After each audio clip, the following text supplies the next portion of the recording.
asked 3,146 in 31 hours. If you don't know what that means, 3,146 is the amount of text a teenager sends every month, on average. 31 hours is how much time they spend on the internet every single week.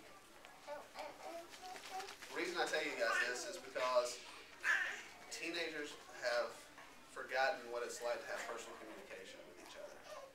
It seems, just in the instances that I've had with the youth groups that I take care of, that they have gone more to texting with each other than they have had having personal communication with each other. And it's really become a problem. I want to give you a couple of sources that go with this. The 3,146 was done by the Nielsen research that said, and that's just a 1 month period that the average teen spends sending a text. 87% of teenagers use their phones to send messages. 50% for adults. Now, the average teen sends 50 texts a day, whereas an adult sends 10 texts per day. So that just gives you a little bit there. If you look at social networking, with the way that it is, right now, age 12 and older, 48% of Americans are on 1 or 2 social network sites. Compare that to 2008 when there was only 24% of people on social networking sites. So there's a huge gap there that's really just doubled in a couple of years that you've had that many people on social networking sites. I say that because here's what's happened. There's a few negative effects that's happened to this. Two researchers, Chan and Chang, in 2004 found significant differences between relationships that are formed through computer sources and ones that are formed face-to-face.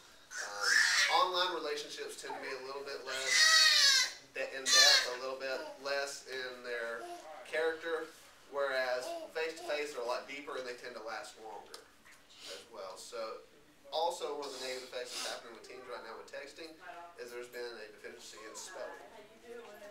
We know with text that you have your text lingo that you have to figure out and how they text. Well, that's actually having a negative effect when it comes to them learning actual spelling, their reading, and their writing as well. So why is it important for teenagers to learn verbal communications? A few different reasons. Number one, verbal communications is going to help them in their life, in their interviewing, in their public speaking, in their overall relationships in general.